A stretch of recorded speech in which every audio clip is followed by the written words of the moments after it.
வணக்கம் நண்பர்களே. 10ஆம் வகுப்பு புவியியல் பாடத்தில் இருக்கக்கூடிய 75 கொஸ்டின் அண்ட் ஆன்சர்ஸ், அதற்கான ஆன்சரும் அதற்கான விளக்கமும் நம்ம இப்போ பார்ப்போம். கண்டிப்பாக 10ஆம் வகுப்பில் புவியியல் இருக்கக்கூடிய முக்கியமான அனைத்து வினாக்களும் எடுக்கப்பட்டாச்சு. வாங்க பார்ப்போம். நீங்கள் வீடியோ பார்த்துட்டு நீங்களே உங்களுடைய கருத்துக்களை கமெண்ட் செக்ஷனில் சொல்லுங்கள். எங்கள் சேனலை சப்ஸ்கிரைப் பண்ணுங்கள், பெல் நோட்டிஃபிகேஷனை தட்டி விடுங்க. தொடர்ந்து எங்களுடைய வீடியோஸை தொடர்ந்து பாருங்கள். நன்றி. வாங்க நம்ம பாடத்துக்குள்ளே போகலாம். கொஸ்டின் நம்பர் 1, மலைகளும் அதற்கான அமைவிடங்களும் கொடுத்துருக்குறாங்க. மலைகளும் அதற்கான அமைவிடங்களும். நீலகிரி மலை வந்து தமிழ்நாட்டுடைய வடமேற்கு பகுதியில் இருக்குது. தமிழ்நாட்டுடைய வடமேற்கு பகுதியில் இருக்கிறதா என்னது நீலகிரி மலை. ஓகேங்களா? தமிழ்நாட்டில் இருக்கக்கூடிய வடமேற்கு பகுதி. ஓகேங்களா? வடமேற்கு பகுதியில் இருக்கிறதா என்னது நீலகிரி மலை. அப்போ ஆப்ஷன் 3. பழனிமலை மேற்கு தொடர்ச்சி மலையுடைய கிழக்கு பகுதியில் இருக்குது. அதாவது திண்டுக்கல் மாவட்டத்தில் இருக்கக்கூடியதான் என்னது பழனிமலை. மேற்கு தொடர்ச்சி மலையுடைய கிழக்கு பகுதியில் இருக்கிறதா என்னது பழனிமலை. அடுத்து ஏலக்காய் மலை எங்கே இருக்குது? தமிழ்நாட்டுடைய தென்மேற்கு பகுதியில் இருக்குது.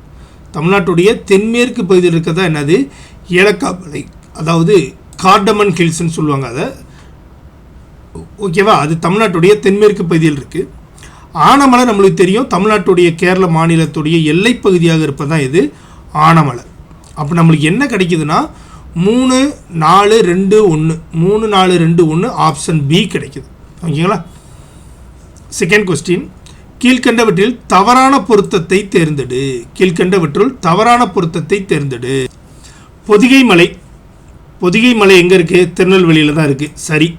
பொதிகை ஹில்ஸ் எங்கே இருக்குது? திருநெல்வேலியில் இருக்குது. ஆண்டிப்பட்டி மலைக்குன்று, ஆண்டிப்பட்டி, விருதுநகர் எல்லாம் சேர்ந்தது என்னது அங்கே சாம்பல் அணில் சரணாலயமே இருக்குது. அப்போ அந்த ஆண்டிப்பட்டி மலைக்குன்று விருதுநகரில் தான் இருக்குது.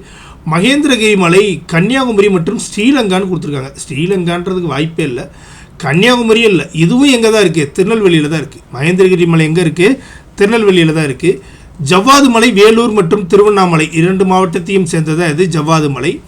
அப்போ ஆப்ஷன் சி தான் நம்மளுக்கு என்ன கேட்டிருக்காங்கன்னா தவறானதை கேட்டிருக்கிறாங்க. அப்போ ஆப்ஷன் சி தான் தவறு. மகேந்திரகிரி மலை திருநெல்வேலியில் உள்ளது. 3, பொறுத்துக. அதே தான் மலைகளும் அதற்கான மாவட்டங்களும் கொடுத்துருக்குறாங்க. கோயம்புத்தூரில் தான் என்ன இருக்குது? கோயம்புத்தூரில் என்ன இருக்குது?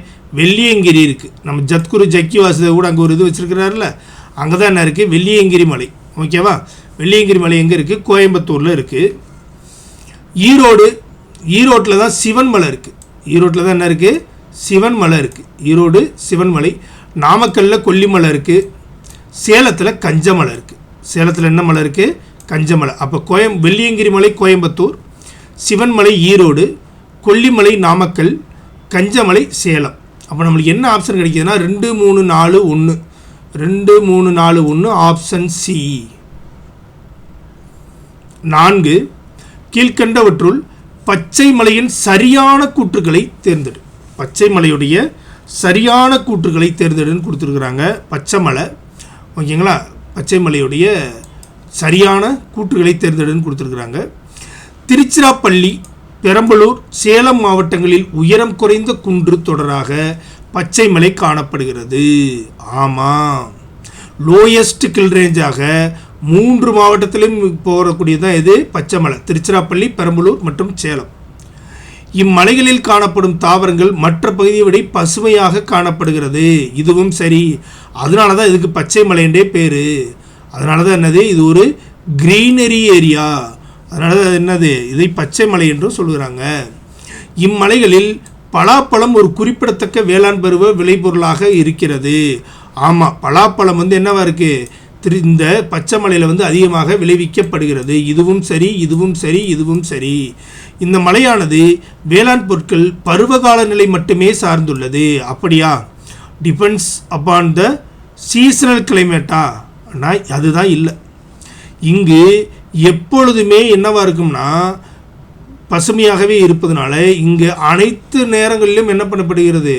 வேளாண் பொருட்கள் தயாரிக்கப்படுகிறது. அதில் முக்கியமான வேளாண் பொருளாக இருப்பதா இது பலாப்பழம். அப்போ இதுதான் என்னவா இருக்குது? தவறாக இருக்குது. அப்போ இதுதான் என்னவா இருக்குது? தவறாக இருக்குது. அப்போ என்ன கேட்டிருக்கிறாங்க? சரியான கூட்டணி தேர்ந்தெடுக்கன்னு சொல்லியிருக்காங்க. 1, 2, 3 சரி. 1 2 3 சரி.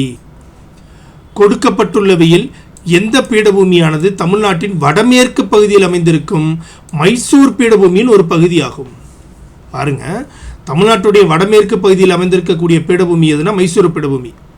இதுடைய ஒரு பகுதியாக நம்மளுக்கு தொடர்போடு சேர்ந்து வரக்கூடிய பீடபூமி எதுன்றதான் கேட்குறாங்க. இதுக்கு தொடர்ச்சியாக நம்மளோடு சேர்ந்து வரக்கூடிய பீடபூமி எதுன்னு கேட்குறாங்க. அதுதான் பாரமகால் பீடபூமி. மைசூர் பீடபூமியுடைய ஒரு தொடர்ச்சி தான் எது? பாரமகால் பீடபூமி. 6 காவிரி சமவெளியானது இந்த மாவட்டத்தில் பரவியுள்ளது. காவிரி பிளேன் ஆஃப் காவிரி எந்த மாவட்டத்தில் பரவி இருக்குன்னு கேட்குறாங்க. எந்த மாவட்டம்? கோயம்புத்தூரா? இல்லை, காவிரிக்கு அதுக்கும் சம்மந்தம் இல்லை. திருப்பூரும் இல்லை, நாமக்கலும் இல்லை. இந்த காவிரி சமவெளியானது ஈரோட்டில் பரவியுள்ளது. பாருங்கள், இந்த கொஸ்டின் மேக்சிமம் நம்மளை தெரியாத கொஸ்டினாக தான் இருக்கும். காவிரி சமவெளியானது எந்த மாவட்டத்தில் நம்மளுக்கு பரவி இருக்குன்னு பார்த்தா ஈரோடு மாவட்டத்தில் பரவியுள்ளது. 7 பொறுத்துக. காவிரி கர்நாடகாவிலிருந்து வருது, அது நம்மளுக்கு தெரியும். இது நீங்கள் போட்டுருவீங்க. காவிரி கர்நாடகாவிலிருந்து வருது. அதே மாதிரி நம்மளுக்கு பாலாறு எங்கேருந்து வருது? கோலாறுலேருந்து வருது. பாலாறு எங்கேருந்து வருது? கோலார் பகுதியிலிருந்து வருது. தென்பெண்ணையாறு கிழக்கு கர்நாடகாவிலிருந்து வருது. தென்பெண்ணையாறு எங்கேருந்து வருது? கிழக்கு கர்நாடகாவிலிருந்து வருது. தாமிரபரணி பாபநாசம் அருவியிலிருந்து வருகிறது. ஓகேங்களா? அப்போ காவிரி கர்நாடகா, பாலாறு கோலாறு, தென்பெண்ணையாறு கிழக்கு கர்நாடகா, தாமிரபரணி பாபநாசம். நம்மளுக்கு என்ன ஆப்ஷன் கிடைக்கிது? 2 3 4 1. 2 3 4 1 ஆப்ஷன் பி. 2 3 4 1 option B. அடுத்து 8 பொறுத்துக. 8ம் என்னது? பொறுத்துக தான். இதுவும் எந்த பகுதியில் உருவாகிறது, அந்த ஒவ்வொரு ஆறுகளும் எந்த பகுதியில் உருவாகுதுன்னு கொடுத்துருக்குறாங்க. தாமிரபரணி பொதிகை மலையில் உருவாவது, இது உங்களுக்கு தெரியும். திருநெல்வேலி மாவட்டத்தில் இருக்கக்கூடிய பொதிகை மலையில் உருவாவதான் எது? தாமிரபரணி. வைகை எங்கேருந்து வருது? வருசநாடு மலைக்குன்றுகளிலிருந்து வருவதான் எது? வைகை. வருசநாடு மலைக்குன்றிலிருந்து வருவதான் எது? வைகை. தென்பெண்ணையாறு நந்தி துர்கா மலை. தென்பெண்ணையாறு எங்கேருந்து வருது? நந்தி துர்கா மலை, நந்தி துர்கா ஹில்ஸிலிருந்து வரக்கூடியதான் இது தென்பெண்ணையாறு.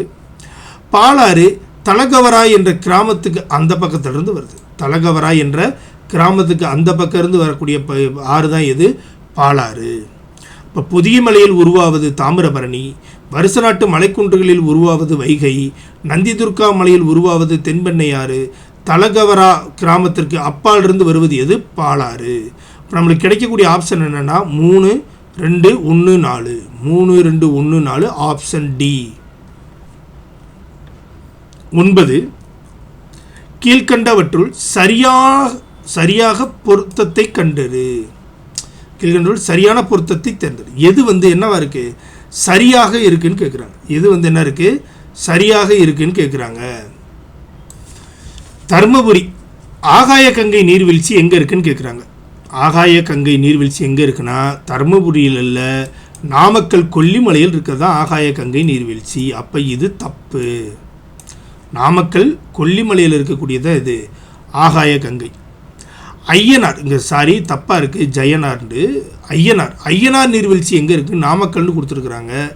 இல்லை, நாமக்கல் மாவட்டத்தில் இருக்குது எது? ஆகாய கங்கை. அப்போ ஐயனார் நீர்வீழ்ச்சி எங்கே இருக்குன்னா விருதுநகரில் இருக்குது. ஐயனார் நீர்வீழ்ச்சி எங்கே இருக்குது? விருதுநகரில் இருப்பதான் இது ஐயனார் நீர்வீழ்ச்சி. ஓகேங்களா? அப்போ இதுவும் என்னவா இருக்குது? தப்பாக இருக்குது. விருதுநகரில் இருக்கதான் இது ஐயனார் நீர்வீழ்ச்சி. குட்லாடம்பட்டி மதுரையில் இருக்குது. குட்லாடம்பட்டி எங்கே இருக்குது? மதுரையில் இருக்கிறதா இது குட்லாடம்பட்டி. அப்போ இதுவும் தப்பாக இருக்குது. வைதேகி நீர்வீழ்ச்சி இருக்கிறதா இது கோயம்புத்தூர். வைதேகி நீர்வீழ்ச்சி எங்கே இருக்குது? கோயம்புத்தூர். அப்போ இதுதான் சரியாக இருக்குது. அப்போ ஆகாய கங்கை நீர்வீழ்ச்சி நாமக்கல், ஐயனார் நீர்வீழ்ச்சி விருதுநகர், குட்லாடம்பட்டி நீர்வீழ்ச்சி மதுரை. அப்போ வைதேகி நீர்வீழ்ச்சி தான் கோயம்புத்தூரில் இருக்குது. நம்மளுக்கு சரியான பொருத்தத்தை தேர்ந்தெடுன்னு கொடுத்துருக்கிறதுனால ஆப்ஷன் டி தான் ஆன்சர். ஆப்ஷன் டி தான் ஆன்சர். அடுத்து 10 கீழ்கண்டவற்றுள் தவறான பொருத்தத்தை தேர்வு செய்க. கீழ்கண்டவற்றுள் தவறான பொருத்தத்தை தேர்வு செய்க. திருமூர்த்தி நீர்வீழ்ச்சி திருப்பூரில் தான் இருக்குது. அப்போ இது சரியாக இருக்குது. உலக்கை நீர்வீழ்ச்சி, உலக்கை நீர்வீழ்ச்சி கன்னியாகுமரியில் தான் இருக்குது. அப்போ இதுவும் சரியாக இருக்குது. கும்பக்கரை நீர்வீழ்ச்சி, கும்பக்கரை எங்கே இருக்குன்னா பெரியகுளம், பெரியகுளம் தேனி மாவட்டத்தில் இருக்குது. எங்கே இருக்குது? பெரியகுளம் தேனி மாவட்டத்தில் இருக்குது கும்பக்கரை நீர்வீழ்ச்சி. கல்யாண திருத்தம் திருநெல்வேலியில் தான் இருக்குது. அப்போ இதுவும் சரியாக இருக்குது. நம்மளுக்கு என்ன கேட்டிருக்காங்க? கீழ்கண்டவற்றுள் தவறான பொருத்தத்தை கண்டறின்னு கேட்டிருக்காங்க. இப்போ தவறாக இருக்குது எதுனா கும்பக்கரை திண்டுக்கல் இருக்குது. ஆனால் கும்பக்கரை எந்த மாவட்டம்னா தேனி மாவட்டம், பெரியகுளம். அப்போ ஆப்ஷன் சி தான் ஆன்சர். ஆப்ஷன் சி தான் என்னது ஆப்ஷன். 11. தமிழ்நாட்டின் சராசரி வருட மழையளவு எத்தனை? தமிழ்நாட்டுடைய சராசரி மழையளவு, ஒவ்வொரு ஆண்டும் பெய்யக்கூடிய அனுவல் ரெயின்ஃபால் வருட மழையளவு எவ்வளோன்னு கேட்டால் 958.5 மில்லிமீட்டர். 958.5 மில்லிமீட்டர் தான் தமிழ்நாட்டுடைய சராசரி வருட மழையளவு.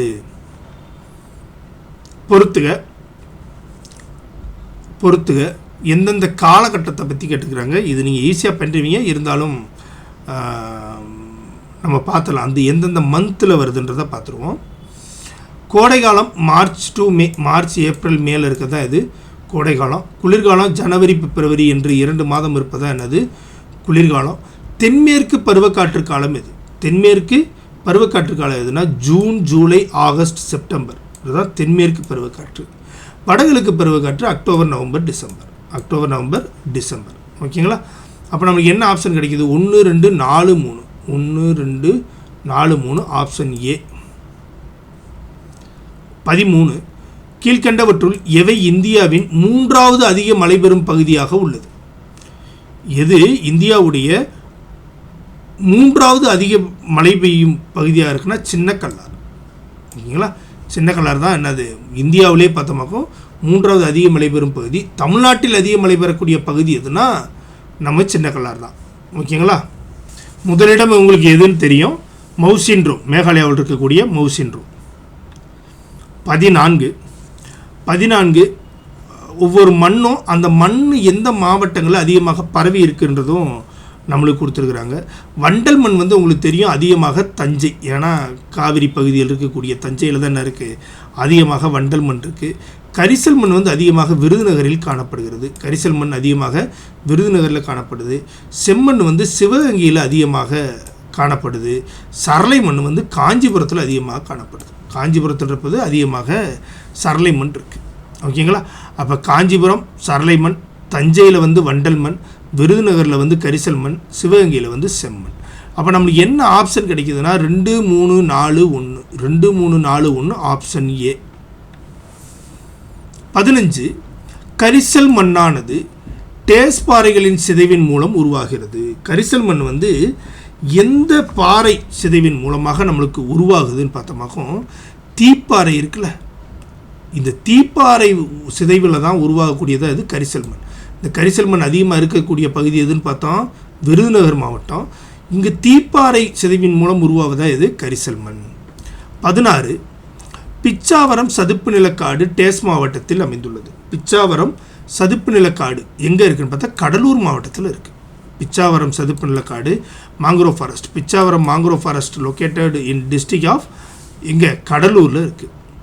17 கீழ்கண்டவற்றுள் எந்த மாவட்டமானது அதிகளவில் பாலைவனமாதல் அல்லது நிலச்சீரழிவுடையாதல், நிலச்சீரழிவும் பாலைவனமும் அதிகமாக ஆகக்கூடிய மாவட்டம் எதுன்னு கேட்குறாங்க. ஓகேங்களா? அழகிய பாலைவனமாதல்னா காற்றின் மூலமாக நிறைய மண் பரவல் ஏற்படுவது, நிலங்கள் வந்து சீரழிவது எந்த மாவட்டம்னு கேட்குறாங்க. நீங்கள் நம்ப மாட்டீங்க, இது தேனி மாவட்டம். எந்த மாவட்டம்? தேனி மாவட்டம். 18 கீழ்கண்டவற்றில் தவறானதை தேர்வு செய்க. கீழ்கண்டவற்றில் தவறானதை தேர்வு செய்க. உப்பு மண், உப்பு மண்ணில் வந்து பயிரிட உகந்தது இல்லை. சரி, உப்பு மண்ணில் நம்ம எதாவது பயிரிட முடியுமா? முடியாது. செம்மண்ணில் கேழ்வரகு வருமா? வரும். செம்மண்ணில் ராகி உருவாகும். கரிசல் மண்ணில் பருத்தி உருவாகும். கரிசல் மண்ணில் பருத்தி அதிகமாக விளை. அப்போ வண்டல் மண்ணில் என்ன உருவாகும்? வண்டல் மண்ணில் நெல், கரும்பு போன்றவை பயிரிடலாம். புகையிலை இல்லை. அப்போ புகையிலை எதில்ப்பா பயிரிடலாம்னா களிமண்ணில். புகையிலை எதில் அதிகமாக பயிரிடுவாங்கன்னு கேட்டால் களிமண் இருக்குல்ல, அந்த களிமண்ணில் தான் அதிகமாக டொபாக்கோ பயிரிடப்படும். களிமண்ணில் தான். அப்போ நம்மளுக்கு என்ன கேட்டிருக்கிறாங்க, கீழ்கண்டவற்றுள் தவறானதை தேர்வு செய்யன்னு கேட்டிருக்கிறாங்க. அப்போ வண்டல் மண் புகையிலைன்றது தான் தவறாக இருக்குது. வண்டல் மண்ணில் நெல்லும் கரும்பும் தான் அதிகமாக விளையும். அப்போ ஆப்ஷன் டி. 19 கீழ்கண்டவற்றுள் எந்த காடு அதிக மழை பெறும் பகுதிகளில் காணப்படுகிறது? எந்த காடு அதிக மழை பெறும் பகுதிகளில் காணப்படுகிறது? நீங்கள் ஆப்ஷன் பார்த்தாலே தெரிஞ்சிடலாம். வெப்பமண்டல இலையுதிர் காடு அதிக மழை பெஞ்சால் இலை உதிருமா? உதிராது. மித வெப்பமண்டல மழைக்காடு, மித வெப்பமாக இருக்கக்கூடிய மழைக்காடுன்னு கொடுத்துருக்குறாங்க. இது வெப்பமாக தான் இருக்குது, ஆனால் கொஞ்சம் மித வெப்பமாக இருக்கக்கூடியதுன்னு சொல்லி. வெப்பமண்டல பசுமை மாறா காடு, இது சதுப்பு நில காடு, கடலில் இருக்கக்கூடியது. இப்போ வெப்பமண்டல பசுமை மாறா, ஏன் பசுமை மாறாமல் இருக்குது? அதிகமாக மழை பெய்கிறதுனால. அப்போ ஆப்ஷன் சி தான் ஆன்சர். 20 கீழ்கண்டவற்றுள் தமிழ்நாட்டில் எந்த காடு மிக குறைந்த மழை பெறும் பகுதிகளில் காணப்படுகிறது?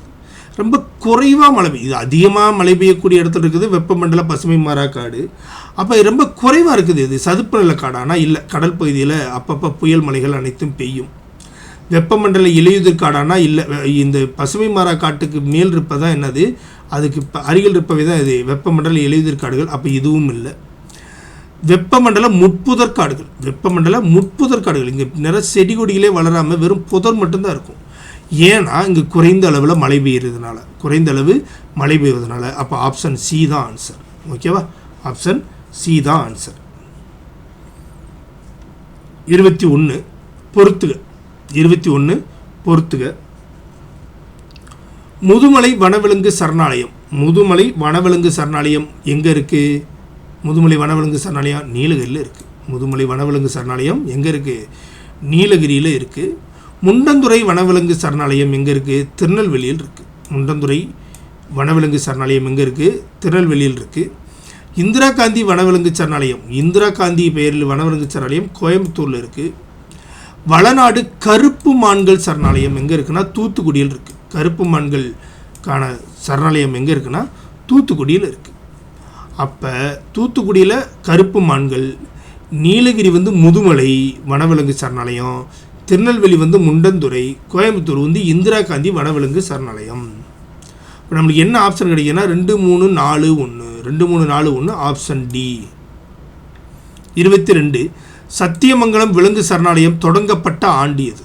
சத்தியமங்கலம் விலங்குகள் சரணாலயம் எப்பொழுது தொடங்கப்பட்டது? 1940, 2006, 2007, 2008? 2008 தொடங்கப்பட்டது. சத்தியமங்கலம் விலங்கு சரணாலயம் எப்பொழுது உருவாக்கியிருக்காங்கன்னா 2008 தான் அது அறிவிக்கப்பட்டது. 23 கீழ்கண்டவற்றுள் சரியான பொருத்தத்தை தேர்ந்தெடு. கீழ்கண்டவற்றுள் சரியான பொருத்தத்தை தேர்ந்தெடு சொல்லி நம்மளுக்கு கொடுத்துருக்குறாங்க. களக்காடு வனவிலங்கு சரணாலயம் எப்போ அறிவித்தாங்க?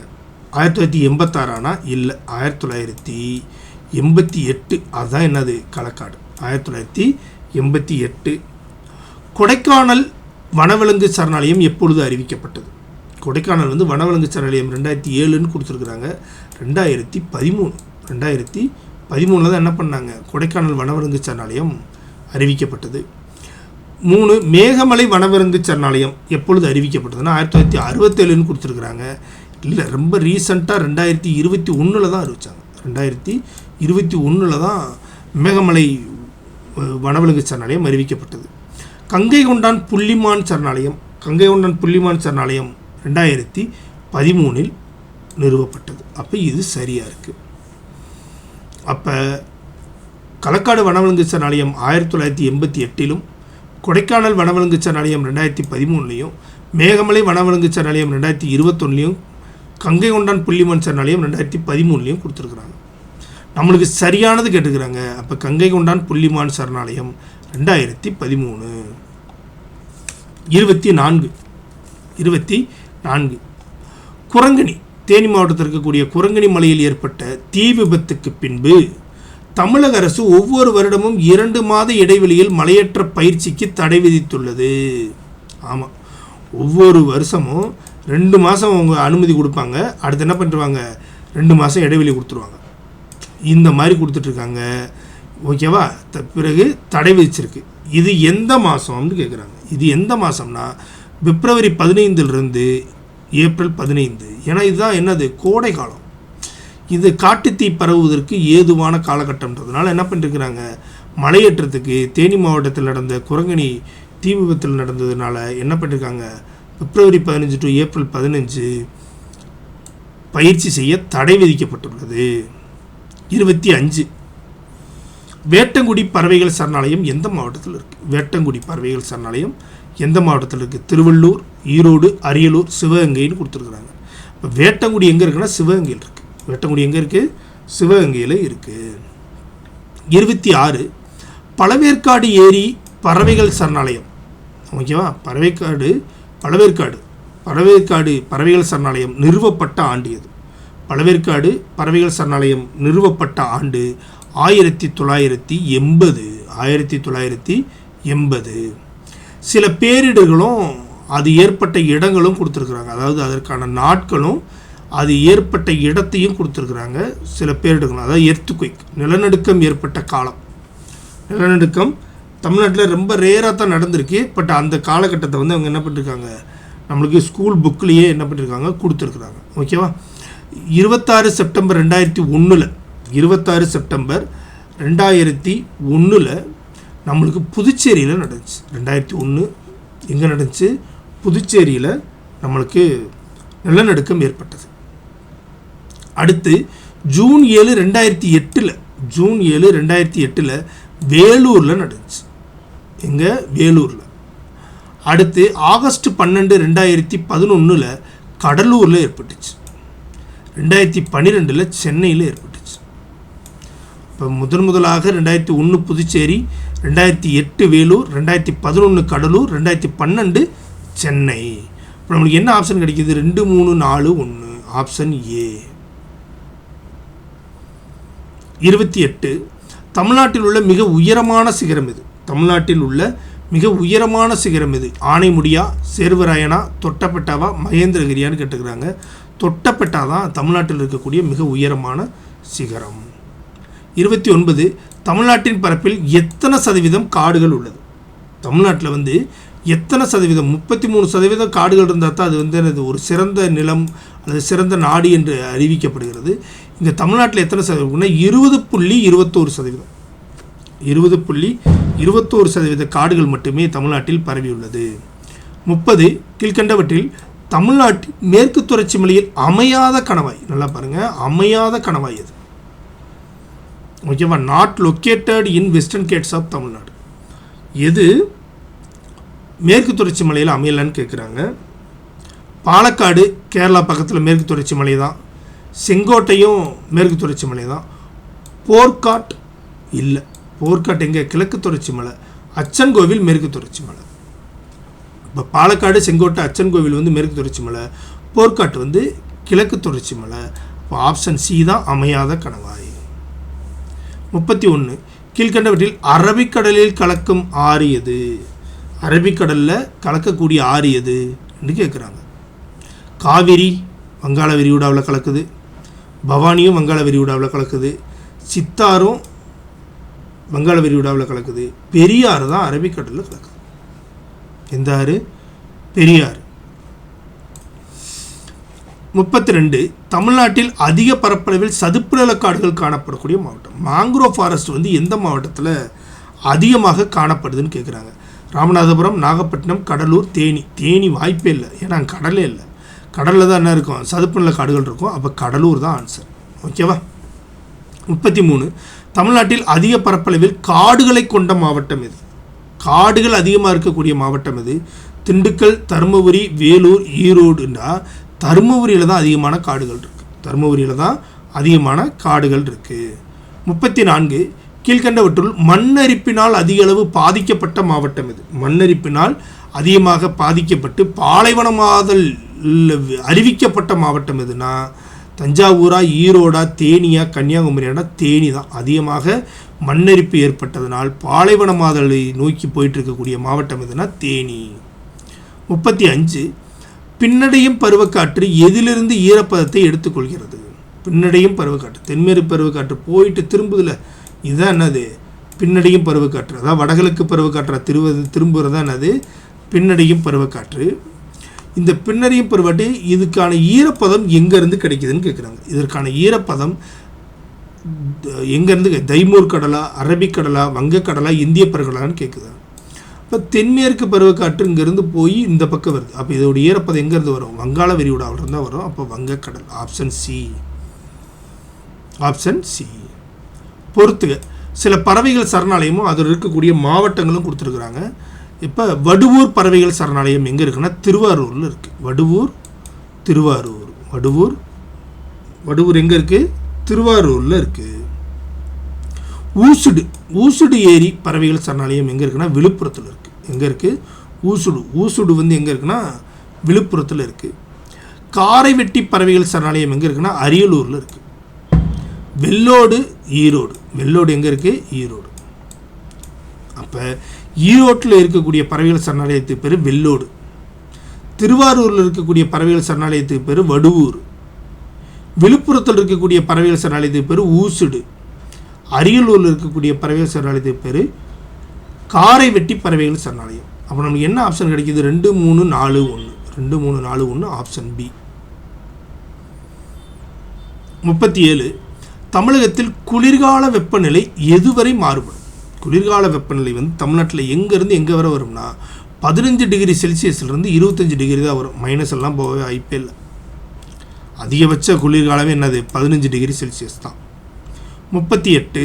கீழ்கண்டவற்றுள் எந்த அணையானது ஸ்டான்லி அணை, இங்கே ஸ்டான்சின்னு இருக்குது, என்னது ஸ்டான்லி நீர்த்தேக்கம் என்று அழைக்கப்படுகிறது. எந்த அணையை வந்து நம்ம என்ன சொல்கிறோம், ஸ்டான்லி அணைன்னு சொல்கிறோம் என்று கேட்குறாங்க. ஓகேவா, ஸ்டான்லி அணை, ஸ்டான்லி ரிசர்வ். மேட்டூர் அணையத்தான் நம்ம என்ன பண்ணுறோம், ஸ்டான்லி அணை என்று அழைக்கிறோம். மேட்டூர் டேமை தான் நம்ம என்ன பண்ணுறோம், ஸ்டான்லி அணை என்று அழைக்கிறோம். 39. கூற்று காரணம். கூற்று தமிழ்நாடு தென்மேற்கு பருவக்காற்று காலங்களில் அதிக மழையை பெறுவதில்லை. இல்லை, அதிக மழையை பெறுவதில்லையா, இல்லை, அதிக மழையை பெறுகிறது. ஓகேவா, இது மேற்கு தொடர்ச்சி மலையின் மலை மறைப்பிரதேசத்தில். ஆமாம், எது தமிழ்நாடு மேற்கு தொடர்ச்சி மலையோடைய மலை மறைப்பிரதேசத்துலாம் இருக்குது.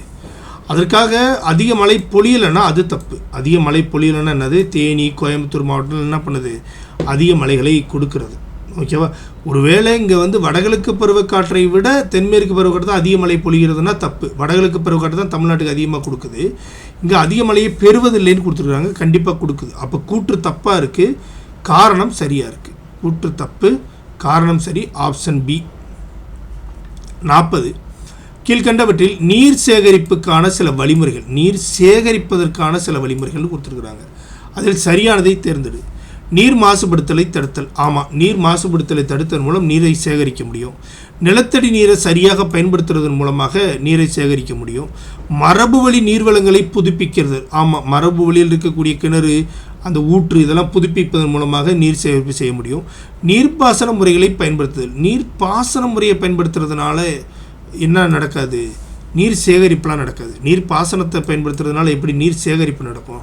அப்போ இது தவறாக இருக்குது. அப்போ நம்மளுக்கு என்ன கேட்டிருக்கிறாங்கன்னா சரியானதை தேர்ந்தெடுன்னு கேட்டுக்கிறாங்க. அப்போ 1, 2, 3 தான் ஆன்சர். Option A.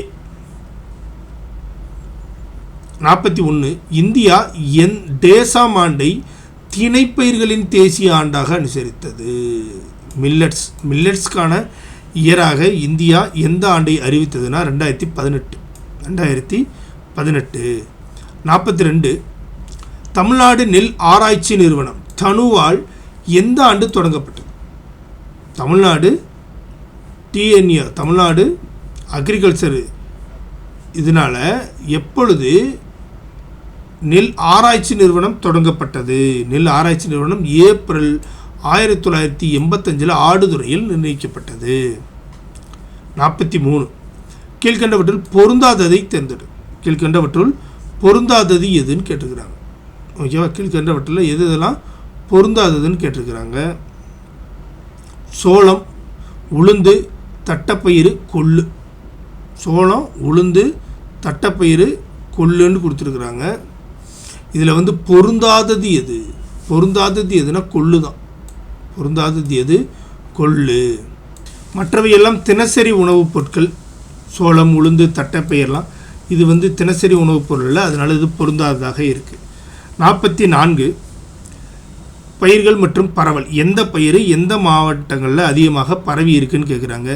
நெல் நம்மளுக்கு தெரியும், காஞ்சிபுரம் மாவட்டத்தில் அதிகமாக பரவி இருக்குது. நெல் வந்து எங்கே இருக்குது? காஞ்சிபுரம் மாவட்டத்தில். திணை வகைகள் கரூரில் அதிகமாக பரவலாக காணப்படுகிறது. பருப்பு வகைகள் கிருஷ்ணகிரியில் அதிகமாக காணப்படுகிறது. எண்ணெய் வித்து புதுக்கோட்டையில் அதிகமாக இருக்குது. இப்போ புதுக்கோட்டையில் எண்ணெய் வித்துக்களும், காஞ்சிபுரத்தில் நெல்லும், கரூரில் திணை வகைகளும், கிருஷ்ணகிரியில் பருப்பு வகைகளும் உருவாக்கப்படுகிறது. அப்போ ஆப்ஷன் 2, 3, 4, 1 ஆப்ஷன் பி. 45 கீழ்கண்டவற்றுள் எந்த மாவட்டம் தமிழ்நாட்டின் நெற்களஞ்சியம் என்று அழைக்கப்படுகிறது? தமிழ்நாட்டுடைய நெற்களஞ்சியம் என அழைக்கப்படுவது தஞ்சை மாவட்டம். 46 கீழ்கண்டவற்றுள் எந்த விலங்கு ஏழை மக்களின் பசு என்று அழைக்கப்படுகிறது? எந்த விலங்கு ஏழை மக்களுடைய பசு என்று அழைக்கப்படுதுன்னா வெள்ளாடு இருக்குல்ல, வெள்ளாடு தான் ஏழை மக்களின் பசு என அழைக்கப்படுகிறது. ஏன்னா அதில் தான் பால், தேவையான உணவுப் பொருட்கள் என்ன பண்ணி கிடைக்கிறது. இது ஒரு வளர்க்கக்கூடிய மக்களுக்கு ஒரு வருமானத்தையும் தரக்கூடியதாக இருக்குது. 47 கீழ்கண்டவற்றுள் எந்த அணையானது இந்தியாவின் பழமையானது? கீழ்கண்டவற்றுள் எந்த அணை வந்து ரொம்ப பழமையானதுன்னு கேட்குறாங்க. அமராவதியா, பவானி சாகரா, மேட்டூரா, சாத்தனூரானா? மேட்டூர் அணை தான். சுதந்திரம் கொடுக்கப்பட்ட காலத்தில் என்ன பண்ணப்பட்டுச்சு? மேட்டூர் டேம். அதற்கு முன்பே கட்டப்பட்ட ஒரு மிகப்பெரிய திட்டம் தான் அது மேட்டூர் டேம்.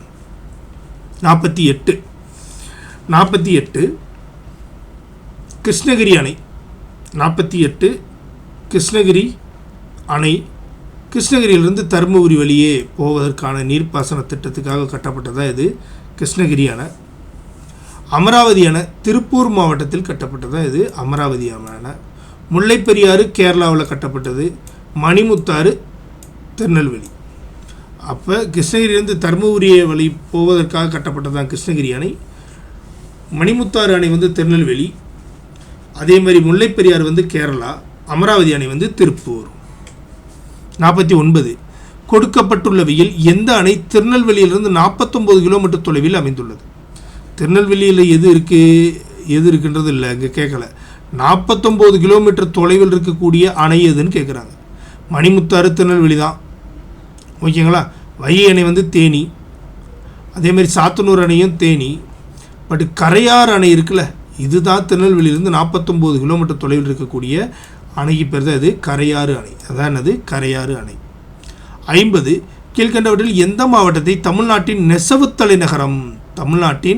நெசவு தலைநகரம் என்று அழைக்கக்கூடிய மாவட்டம் எதுனா கரூர் தான். கரூர் தான் என்ன the textile capital of Tamil Nadu. Total டெக்ஸ்டைலுக்கு.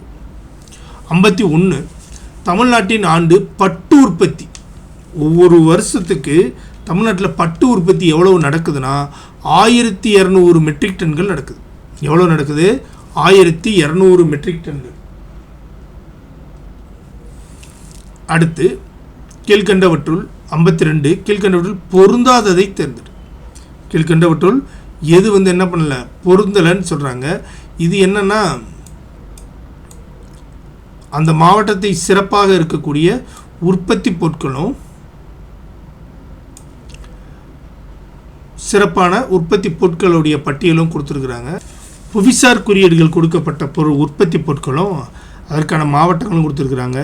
Salem இதில் வந்து நம்மளுக்கு என்ன பொருந்தாததை கேட்டிருக்கிறாங்க. இதில் என்ன கேட்டிருக்கிறாங்க? பொருந்தாததை கேட்டிருக்கிறாங்க. சேலம் வந்து வெண்பட்டுக்கு புவிசார் குறியீடு பெற்றிருக்கக்கூடிய மாவட்டம். சரி. நாச்சியார் கோயில் வந்து மஞ்சள் இல்லை, குத்து விளக்கு. மஞ்சள் வந்து அப்போ எங்கே? ஈரோடு. மஞ்சள் வந்து புவிசார் குறியீடு வந்து எங்கே? ஈரோட்டுக்கு. நாச்சியார் கோயிலில் வந்து குத்து விளக்கு. சிறுமலையில் வந்து மலை வாழைப்பழம். மதுரை வந்து சுங்கடி சேலை. அப்போ இது சரி, இது சரி. நம்மளுக்கு பொருந்தாது கேட்டிருக்காங்க. அப்போ நாச்சியார் கோயிலில் வந்து குத்து விளக்கு தான். மஞ்சள் வந்து ஈரோடு மாவட்டம்.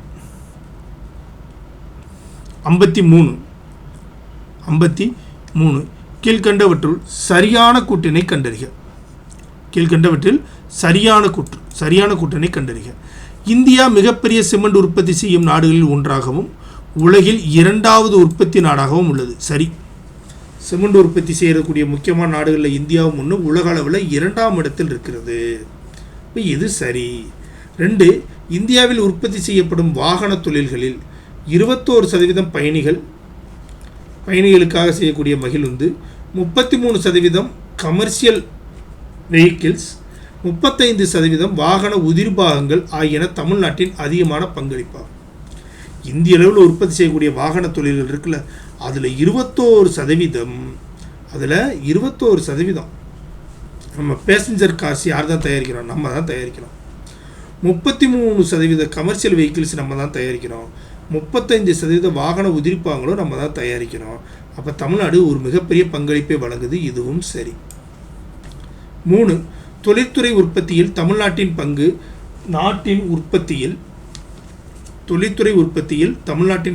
நாட்டின் உற்பத்தியில் ஏறத்தாழ 11.12% வரையிலும், மென்பொருளை தவிர்த்து நாட்டின் ஏற்றுமதியில் 15% பங்களிப்பும் செய்கிறது. நம்ம தமிழ்நாட்டுடைய தொழில்துறை உற்பத்தி இருக்குல்ல, இது இந்திய அளவில் மொத்த நாட்டு உற்பத்தியில் 11-12% தமிழ்நாட்டுடைய தொழில் உற்பத்தி இருக்காங்க. அதில் மென்பொருள் இல்லாமலே நாட்டுடைய ஏற்றுமதியில் 15% பங்களிப்பை நம்ம கொடுக்குறோம்னு சொல்கிறாங்க. இதுவும் சரி. தமிழ்நாட்டில் மொத்தம் 34 சர்க்கரை ஆலைகள் உள்ளது. மொத்தம் எத்தனை சர்க்கரை ஆலை இருக்குது? 34. 16 கூட்டுறவுத்துறை இருக்குது, 18 தனியார் துறைகளால் நிர்ணயிக்கப்படுகிறது. மொத்த சர்க்கரை ஆலை 34. இதில் 16 தமிழ்நாடு கூட்டுறவுத்துறையினாலும் 18 தனியார் துறையினாலும் நிர்வகிக்கப்படுகிறதுன்னு கொடுத்துருக்குறாங்க. இதுவும் சரி. இப்போ நம்மளுக்கு கேட்டது சரியானதை தேர்ந்தெடுத்து எழுதுக. நம்மளுக்கு 4 சரியான இருக்குது. 1, 2, 3, 4. 54. கீழ்கண்டவற்றுள் சரியாக பொருந்தியதை தேர்ந்தெடு. கீழ்கண்டவற்றுள்ள எது சரியாக பொருந்திருக்குன்னு கேட்குறாங்க. கீழ்கண்டவற்றுள் எது சரியாக பொருந்திருக்குன்னு கேட்குறாங்க. 54. ஊராட்சி ஒன்றியம் மொத்தம், அதாவது சாலையுடைய வகைகளும் அதில் அதோடைய நீளங்களும் கேட்டிருக்கிறாங்க. ஊராட்சி ஒன்றிய பஞ்சாயத்து யூனியன் இருக்கக்கூடிய சாலைகள் எவ்வளோன்னா 47,543 கொடுத்துருக்குறாங்க. இல்லை, 89,734. 89,734. அப்போ தேசிய நெடுஞ்சாலைகள் எவ்வளவு இருக்குன்னா 4,994 கிலோமீட்டர். இது சரி. வணிக ரீதியிலான சாலைகள் 12.14 கிலோமீட்டர் கொடுத்துருக்காங்க. அவ்வளோதானா இருக்கும்? கமர்ஷியலுக்காக உருவாக்கப்பட்ட இது வெறும் 12 இருக்கும். இல்லை, அப்போ இது கண்டிப்பாக தப்பு. ஸ்டேட் லெவலில் இருக்கக்கூடிய நெடுஞ்சாலைகள் மதிப்பு 1,57,291 கொடுத்துருக்குறாங்க. இல்லை, 1,76,166. ஓகேவா? இதுதான் சரி. அப்போ இது 3 தவறாக இருக்குது. நம்மளுக்கு கேட்டது சரியாக கேட்டுக்கிறாங்க. அப்போ தேசிய நெடுஞ்சாலைகள் மொத்தம் 4,994 கிலோமீட்டர்கள் இருக்குது. 55. தமிழ்நாட்டில் மிக நீளமான தேசிய நெடுஞ்சாலை எண் 44 உடையதாகவும் இது எதன் வழியாகவும் செல்கிறது? நல்லா பாருங்கள். மிக நீளமான தேசிய நெடுஞ்சாலை எது? 44. தமிழ்நாட்டிலே மிக நீளமான தேசிய நெடுஞ்சாலை 44. இது எதன் வழியே போகுதுன்னா ஓசூர் வழியாக போய் கன்னியாகுமரிக்கு போகுது. கன்னியாகுமரியிலிருந்து ஓசூர் வழியாக போகுது. எதன் வழியே செல்கிறதுன்னு தான் கேட்குறாங்க. ஓகேவா? கன்னியாகுமரி டு ஜம்மு வரை போகும். ஜம்முதாவி எக்ஸ்பிரஸ்ன்னு ஒரு இது. ஓகேவா? அந்த எக்ஸ்பிரஸ் இருக்குல்ல, அதே பாதை தான் இந்த பாதை. ஓகேவா? இது ட்ரெயின் ரோட்டில் எப்படி பார்த்தீங்கன்னாக்க இது ஜம்முதாவி எக்ஸ்பிரஸ். அதான் கன்னியாகுமரி டு ஜம்மு வரை போகிறது.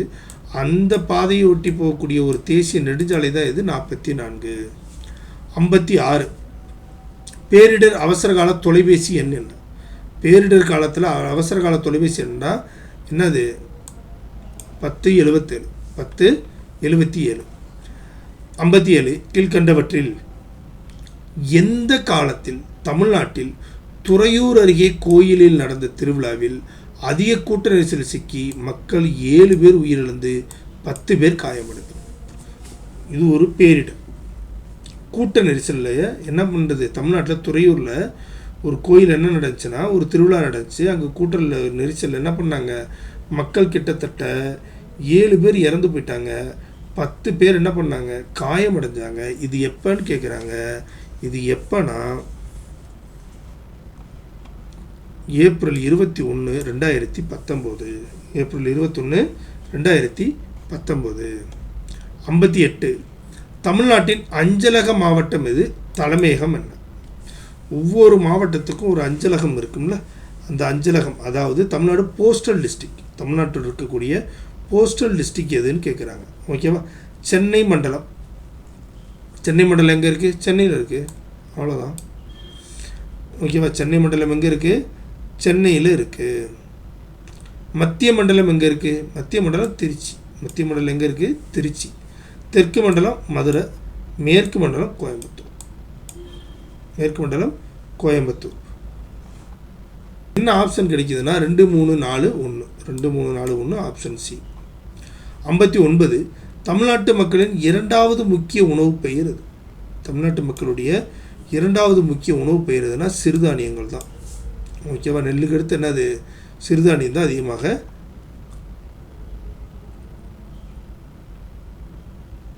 உணவு பயிராக பயன்படுத்தப்படுகிறது. 60. 2011ஆம் ஆண்டு கணக்கெடுப்பின்படி தமிழ்நாட்டின் எழுத்தறிவு சதவீதம் என்ன? 2011 கணக்கின்படி தமிழ்நாட்டுடைய எழுத்தறிவு சதவீதம் 80.33%. 61. நீலகிரி தமிழ்நாட்டின் குறைந்த மக்கள் தொகை கொண்ட மாவட்டம். ஆமாம், ஏன்னா மலைப்பகுதியாக இருக்கிறதுனால ரொம்ப குறைவாக இருக்குது. இது தமிழ்நாட்டின் மேற்கு பகுதியில் இருக்குது. இதுவும் சரி, தமிழ்நாட்டில் இருக்கக்கூடிய மேற்கு பகுதியில் இருக்குது. இப்போ நம்மளுக்கு என்ன கொடுத்துருக்குறாங்கன்னா, கூற்று மற்றும் காரணம் சரி, கூற்றுக்கான சரியான விளக்கமும் கொடுத்துருக்காங்க. அப்போ ஆப்ஷன் ஏ தான் ஆன்சர். 62. சாத்தனூர் அணை இந்த ஆற்றின் கீழ் கட்டப்பட்டுள்ளது. எந்த ஆற்றுகளில்? தென்பெண்ணை ஆற்றின் கீழ் கட்டப்பட்டதா இது சாத்தனூர் டேம். தென்பெண்ணை ஆற்றின் கீழ் கட்டப்பட்டதா இது சாத்தனூர் டேம். 63.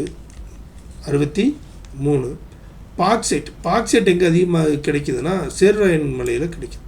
பாக்சைட் எங்கே அதிகமாக கிடைக்குது? சேர்ராயன் மலையில். ஜிப்சம் எங்கே கிடைக்குதுன்னா விருதுநகரில் அதிகமாக கிடைக்குது ஜிப்சம். ஓகேவா? அதே மாதிரி இரும்பு வந்து கஞ்சமலை, சேலம் மாவட்டத்தில் இருக்கக்கூடிய கஞ்சமலையில் அதிகமாக கிடைக்குது. சுண்ணாம்புக்கல் வந்து பெரம்பலூரில் அதிகமாக கிடைக்குது. இப்போ நம்மளுக்கு ஆப்ஷன் 2, 3, 4, 1. 2, 3, 4, 1 இல்லை, சாரி, 3, 2, 4, 1. 3, 2, 4, 1 option B. 64. கீழ்கண்டவற்றில் பொருத்தமில்லாததை தேர்வு செய்க. கீழ்கண்டவற்றுள் பொருத்தமில்லாதது எதுன்னு கேட்குறாங்க. பத்தமடையில் தான் வாய் புவிசார் குறியீடு. ஏத்தோ மொழியில் தான் தேங்காய்க்கான புவிசார் குறியீடு. மஞ்சள் வந்து ஈரோடு, இங்கே பவானின்னு கொடுத்துருக்குறாங்க, தப்பு. ஆரணியில் வந்து பட்டு அதிகமாக என்ன பண்ணுது? பட்டு அதிகமாக பொருத்தமில்லாத ஒன்றாக இருப்பது. அப்போ எதுனா பவானி மஞ்சள் தான் என்னவா இருக்குது? பொருத்தமில்லாததாக இருக்குது. பவானி மற்றும் மஞ்சள் எங்கே? அப்போ பவானியில் என்ன அதிகமாக கிடைக்குதுன்னா ஜமக்காலம். பவானியில் என்ன அதிகமாக கிடைக்கிது? ஜமக்காலம் தான் அங்கே என்ன புவிசார் குறியீடாக இருக்குது. 65. கீழ்கண்டவற்றில் எந்த விமான நிலையமானது மும்பை டெல்லியை அடுத்த இந்தியாவின் 3வது பெரியது? ஃபஸ்ட்டு வந்து மும்பை, 2வது வந்து டெல்லி, 3வது எதுனா சென்னை தான். 66. டேசாம் ஆண்டு மக்கள் தொகை பெருக்க வீதம் மக்கள் தொகை வெடிப்பு ஆண்டு என்று அழைக்கப்படுகிறது. இயர் ஆஃப் த பாப்புலேஷன் எக்ஸ்ப்ளாய்ஷன் என்று எந்த ஆண்டு அழைக்கப்படுகிறதுனா 1951. 67. கனிம வளங்கள் மற்றும் சுரங்கவியலில் வளர்ச்சி மற்றும் ஒழுங்குபாடு சட்டம் எப்போ கொண்டு வரப்பட்டது? கனிமங்கள் மற்றும் சுரங்கவியல் வளர்ச்சி மற்றும் ஒழுங்குபடுத்தல் சட்டம் எப்பொழுது கொண்டு வரப்பட்டதுன்னா 1957 கொண்டு வந்தாங்க. பேரிடர் மேலாண்மை சட்டம் எப்பொழுது தொடங்கப்பட்டது? பேரிடர் மேலாண்மை சட்டம் எப்பொழுது தொடங்கப்பட்டது? 2005. கீழ்கண்டவற்றுள் சரியான கூட்டினை கண்டறிக. கீழ்கண்டவற்றுள் சரியான 1. சென்னையானது அதிகளவு கிராமப்புற மக்கள் தொகை. சென்னை போய் கிராமமாக இருக்குது? இல்லை, முதலிடத்தில் உள்ளதுன்னு கொடுத்துருக்குறாங்க. இது தப்பு.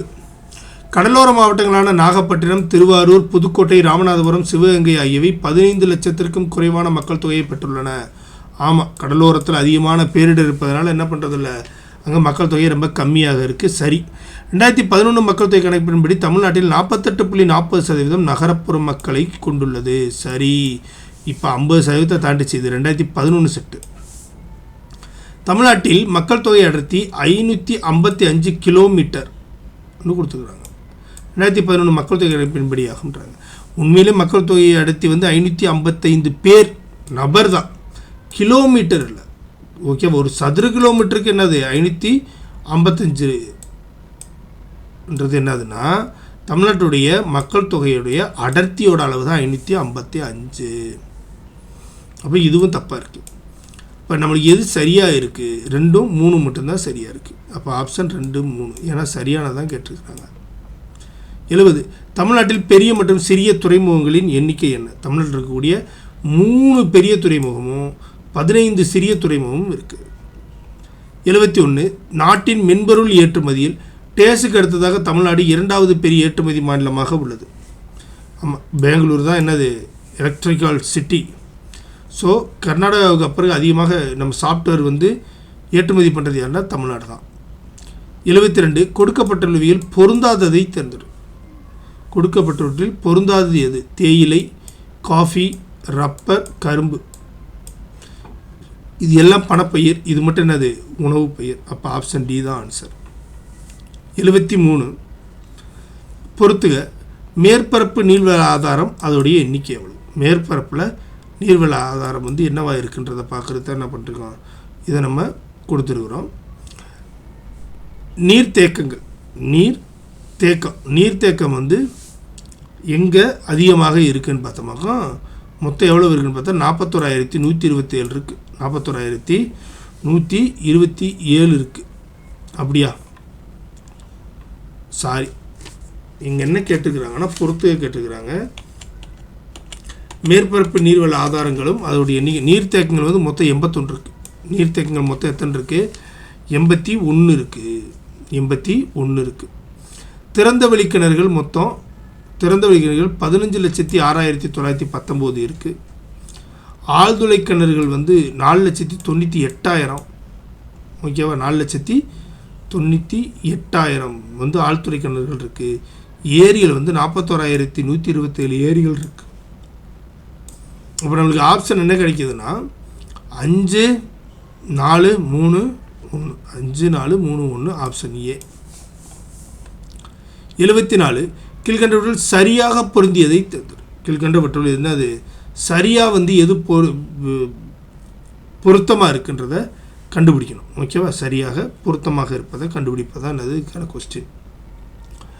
2001 செப்டம்பர் 26 மித அதிர்வு வங்கக்கடல் மற்றும் நர்மதியில் வந்துச்சுன்னு சொல்கிறாங்க. இல்லை, ஆகஸ்ட் 12, 2011 தான் சரியான ஆன்சர்.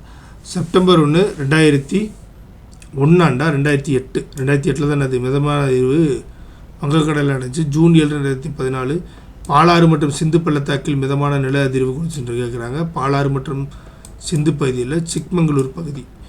ஆகஸ்ட். அப்போ நம்மளுக்கு கரெக்டாக இருக்குதுன்னா ஆப்ஷன் சி, ஆகஸ்ட் 12, 2011 அரியலூர் மற்றும் காவிரி படுமுறையில் ஒரு மிதமான அதிர்வு இருந்துச்சு. 75 தமிழ்நாட்டின் அச்சப்பரவல் என்பது.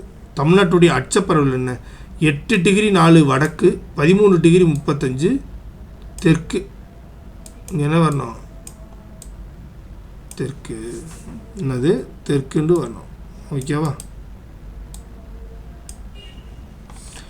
இத்தோட நம்மளுக்கு 10ஆம் வகுப்பு புவியியல் இருக்கக்கூடிய 75 வினாக்களும் அதற்கான ஆன்சர்ஸும் பார்த்துட்டோம். தொடர்ந்து எங்கள் சேனலை பாருங்கள், எங்கள் சேனலை சப்ஸ்கிரைப் பண்ணுங்கள், பெல் நோட்டிஃபிகேஷனை தட்டி விடுங்க. உங்களோட நண்பர்கள் யாருக்காக இருந்தால் எங்களுடைய சேனலை வந்து சப்ஸ்கிரைப் பண்ணுங்கள். தொடர்ந்து வீடியோ வந்துகிட்டே இருக்கும். நன்றி, வணக்கம்.